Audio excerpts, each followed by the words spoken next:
White House Press Secretary Caroline Leavitt has been at the center of controversy regarding the deportation of Kilmar Abrigo Garcia, a Salvadoran man removed from the U.S. despite legal protections. Let me tell you a little background on Kilmar Abrego Garcia, who was deported, and all this news and rumors are in news nowadays. Also, if you have yet not subscribed to our channel, please subscribe and support us. Now understand what the actual story is. Kilmar Abrego Garcia, a 29-year-old Salvadoran national, entered the U.S. around 2011 fleeing gang violence in San Salvador. He settled in Maryland, married a U.S. citizen, and was raising 3 children with disabilities. In 2019, he was accused of being an MS-13 gang member based on an informant's claim, though he denied the allegations and was never charged. An immigration judge granted him protection from deportation due to credible fears of gang persecution, but denied asylum. Despite this, in March 2025, he was erroneously deported to El Salvador, where he was imprisoned in the CCOT facility. With that, we bring in White House Press Secretary Caroline Leavitt. Caroline, welcome. Great to have you here this afternoon. Can you shed some light on this? Because it was a story that we all covered, that he was the East Coast leader of MS-13. So what was the evidence that supported that proclamation by the Department of Justice and the FBI?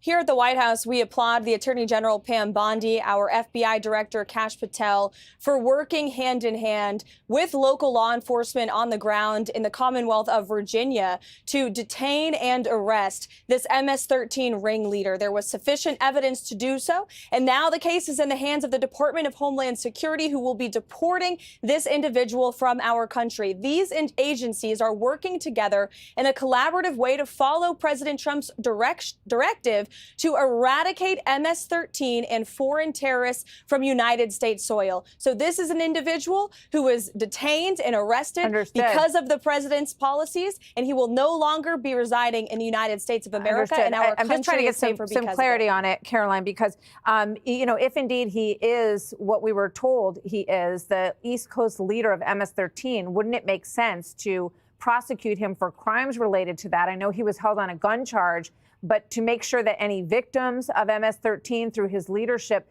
get their day in court here in the United States, and then send him to an El Salvadoran prison if he is deported and found guilty on those crimes.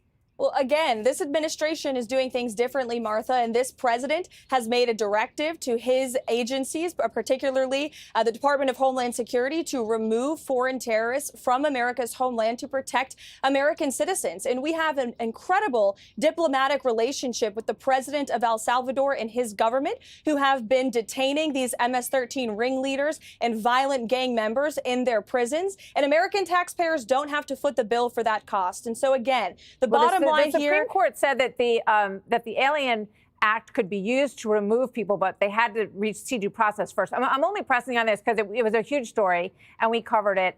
Obviously, it would feel like that person could lead to a lot of other evidence. The DOJ would be pressing to see this in court so that other people could be exposed, and suddenly none of that's happening. So can you explain why the change of course in this particular case? Again, what I can tell you is that the president gave a directive to eradicate MS-13 ringleaders and gang members from our nation's communities. That is what's happening here. And to anyone who believes that these individuals should be living in America, the American people think differently. That's why they reelected this president by a historic margin. That's not what we're suggesting. We're just asking if he's, should be held in a prison somewhere until he faces justice in the country. But he should be removed from American soil, and that is the policy that this administration is following. Okay. Lots, obviously, to talk about. A big cabinet meeting that we just watched play out this afternoon, and lots of news made there. With regard to China and what we anticipate will come next with what it has obviously turned into a full-blown trade war with China. Is it the White House policy at this point that we should pursue really decoupling, given all of the lines that have been stepped over by China and the ripping off that China has done of the United States, as the president talks about? It's the policy of this White House and the Trump administration to put America first, to bring back jobs that have been flawed overseas, to no longer allow China to dump cheap foreign products into the United States of America while they prevent American-made products from entering their market. China has been taking advantage of the American worker for decades. Both Democrats and Republicans have called on presidents to do something about this, to finally attack our crippling trade deficit with China, and to also make them pay for the more than $600 billion they have stolen from American companies and taxpayers in the form of intellectual property. So the president has great courage to finally take on China in this way. He has said he's open to talks. He's open to negotiating a deal. He believes China wants to talk to the United States of America. They just don't know how to go about it. We've had more than 75 other nations across the globe reaching out to this administration because they know this is the greatest country to do business. And those deals are underway. They are being negotiated by the president's trade team. But America cannot exist if we continue to enrich and embolden China. And President Trump is finally doing something about it. You know, there's a number of companies that China has put on the blacklist. Some of them are defense companies that are providing equipment and weaponry to Taiwan. Does the White House feel at this point that it is safe for U.S. companies to pursue business agreements with China? Well, the president has made it very clear that he wants companies to do business right here in the United States of America. And we have seen companies around the world, many of them who do business in China, are investing back in the United States of America because of this president and his America First policies, which is not just an America First trade agenda and tariff agenda. It's also tax cuts. The House just passed the reconciliation package today, or at least the framework for it. That continues to move forward. Yep. We also see massive deregulatory efforts underway. We see an energy incoming boom in this country. Oil prices are already down 20%. We had an inflation report out today. CPI index is down second month in a row.